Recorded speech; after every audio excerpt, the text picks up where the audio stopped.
अस्सलाम वालेकुम, कैसे हैं आप सब। आज हम बनाएंगे मछली का सालन जो कि बड़ा ही मज़े का बनता है, बड़ा ही आसानी से बन जाता है, बनाना बहुत ही आसान होता है। जिन लोगों को शिकायत होती है कि मछली का सालन बनाते वक्त हमारी मछली की बोटियां पीस टूट जाते हैं, शोरबे में घुल जाते हैं, मिक्स हो जाते हैं, तो आज इंशाल्लाह आप ये वीडियो देखिएगा। आपको ऐसे टिप्स एंड ट्रिक्स बताऊंगा कि आपकी ये शिकायत दूर हो जाएगी। तो चलें जी, वीडियो को स्टार्ट करते तो हैं। लें जी, यहाँ पे मैंने ले लिया मछली, और मछली है मेरे पास तकरीबन वजन में बनती है ये आधा किलो। और मछली के इतने सारे मैंने पीसेस किए हैं, ना ज़्यादा बड़े हैं ना ज़्यादा छोटे हैं। जब भी आपने मछली का सालन बनाना है तो पीस ना ज़्यादा बड़े हों ना छोटे हों। इसको मैंने लगा दी था जस्ट 1 टेबल स्पून भर के हल्दी का। हल्दी लगाने से क्या होता है, जो मछली के पीसेस पानी में घुल जाते हैं, सालन बनाते वक्त बोटियां टूट जाती हैं, इससे नहीं टूटेंगी, बिल्कुल ऐसे ही रहेंगी। तो आप इस ट्रिक को लाजमी फॉलो करिएगा। तो ले जी, यहाँ पे हमने कढ़ाई को चढ़ा लिया है चूल्हे पे। इसमें ऐड कर लिया है कुकिंग ऑयल, और कुकिंग ऑयल मैंने लिया है तकरीबन हाफ कप। अब इसमें ऐड करेंगे हम लोग अजवाइन। ये जाएगा तकरीबन आधा चम्मच। अजवाइन ऐड करने से क्या होगा कि आपको पता है मछली में कुदरती स्मेल होती है। इससे क्या होगा कि सालन में से बिल्कुल आपकी मछली की स्मेल नहीं आएगी। तो साथ इसमें ऐड कर देंगे हम लोग 1 चम्मच है मेरे पास ज़ीरा, और ज़ीरा साबुत ये ऐड करेंगे। इससे क्या होगा, फ्लेवर बहुत ही मज़े का आएगा। इसको आपने जस्ट रोस्ट करना है, यहाँ पे पका नहीं लेना। यहाँ पे 2 मिनट हो गए हमें मसाले को डाले हुए। यहाँ पे मेरे पास प्याज, और प्याज 2 अदद है जिनको मैंने ग्राइंड कर लिया था, ये ऐड करेंगे। और मछली का सालन बनाते वक्त आपने प्याज चॉप करके नहीं डालने, बिल्कुल ग्राइंड करके डालने हैं। प्याज का अच्छा सुनहरा कलर आने तक हम लोग इसको पकाएंगे।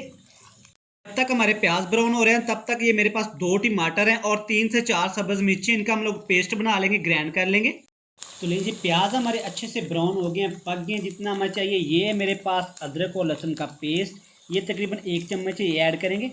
इसको अच्छी तरह पकाएंगे हम लोग।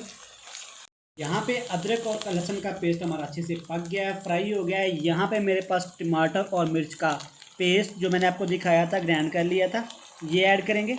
इसको अच्छी तरह पकाएंगे। कब तक पकाएंगे, जब तक कि टमाटर का पानी हमारा अच्छे से खुश्क ना हो जाए। तो लेडीज, यहाँ पे आप चेक कर सकते हैं कि हमारा अदरक लहसुन टमाटर मिर्च का पेस्ट अच्छे से पक गया है। ऑयल अपना आना शुरू ऊपर हो गया है। यहाँ पे इसमें ऐड करेंगे कुछ पाउडर मसाले।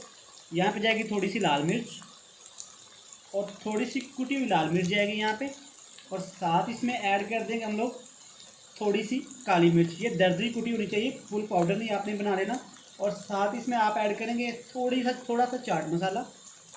ये ऐड करने के बाद आपने मसाले को अच्छी तरह भून लेना है। अगर तो आपको यहाँ पे लगे कि मसाला जल रहा है तो आपने थोड़ा पानी लगा के इसको अच्छी तरह भूनना है। मसाला हमारा अच्छे से यहाँ पे भून गया है। यहाँ पे इसमें कर देंगे हम लोग फिश, जिनको हमने मैरिनेट कर लिया था हल्दी के साथ।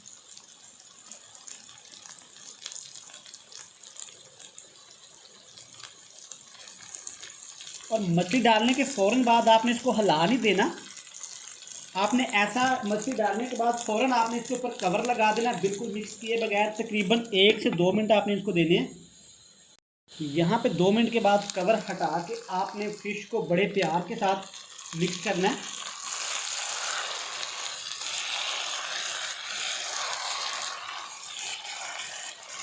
आपने बहुत तरीके से मछली का सालन बनाया होगा, खाया होगा। ये रेसिपी इंशाल्लाह बहुत मुफीद लगेगी आपको, आपको मज़ा आएगा, बहुत आसानी से बन जाती है। और यहाँ पे एक चीज़ का आपने ख़ास ख्याल रखना है कि फ़िश आपने फ्रेश इस्तेमाल नहीं करनी। मतलब कि एक दिन अगर आप फ़िश लेके आए हैं तो उसको साफ़ करके अच्छी तरह धो के आपने फ्रिज में रख देना। इसकी अच्छी तरह भुनाई करेंगे। यहाँ पे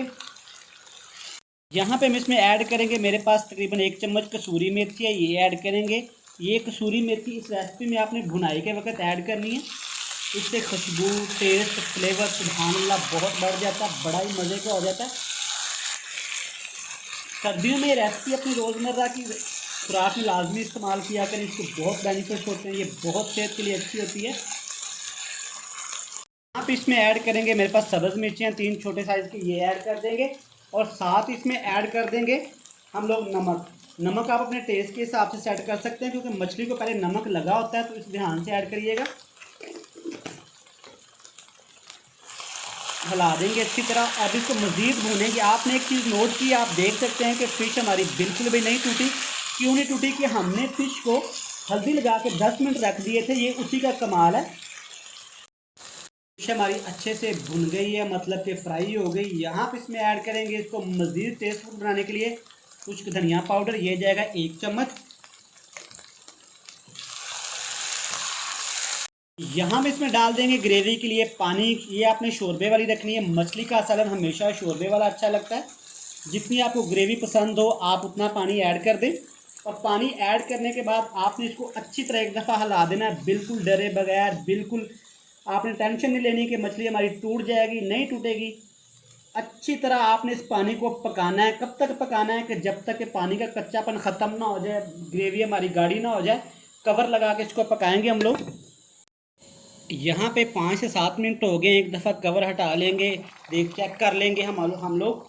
अल्हम्दुलिल्लाह अल्हम्दुलिल्लाह। आप देख सकते हैं कि हमारी जो इसकी मछली की करी है कितनी ही मज़े की लग रही है, बिल्कुल गाढ़ी लग रही है। और बोटियाँ तो देखें, सुबहान अल्लाह, बिल्कुल भी नहीं टूटी। यहाँ पे एक स्पेशल चीज़ इसमें ऐड करेंगे। स्पेशल चीज़ क्या है, इसको मज़ीद चटपटा बनाने के लिए ये मेरे पास हाफ़ लेमन है, इसका जूस ऐड करेंगे। और कुछ लोग मोस्टली गलती क्या करते हैं कि मछली का सालन बनाते वक्त दही ऐड कर देते हैं। बिल्कुल भी ऐसा नहीं करना। आपने मछली का सालन बनाते हुए दही ऐड नहीं करनी। आपने लेमन, अगर आप चाहें थोड़ा सा खट्टा चाहें तो आप लेमन ऐड कर सकते हैं, बिल्कुल दही ऐड ना करिएगा। दही के बगैर भी आप चेक कर सकते हैं कि हमारी ग्रेवी कितनी मज़े की तैयार हुई है। इसको मज़ीद अभी हम लोग कुछ पकाएंगे, कुछ ग्रेवी को गाढ़ा करेंगे, मज़ीद इसको कवर लगा देंगे। लें जी, यहाँ पे है हमारे पास खूबसूरत प्लेट, मतलब कि थाली। इसमें ऐड करेंगे हम अपना फिश का सालन। आप ग्रेवी चेक करें, माशाल्लाह आपको देखते ही पता लग रहा होगा कि कितनी मज़े की तैयार हुई है। इस रेसिपी को ज़रूर ट्राई करिएगा और हमें कमेंट बॉक्स में लाजमी बताइएगा कि आपको ये रेसिपी हमारी कैसी लगी। हमारी नेक्स्ट वीडियो आने तक बहुत सारा प्यार, बहुत सारी दुआएं। अल्लाह हाफिज़।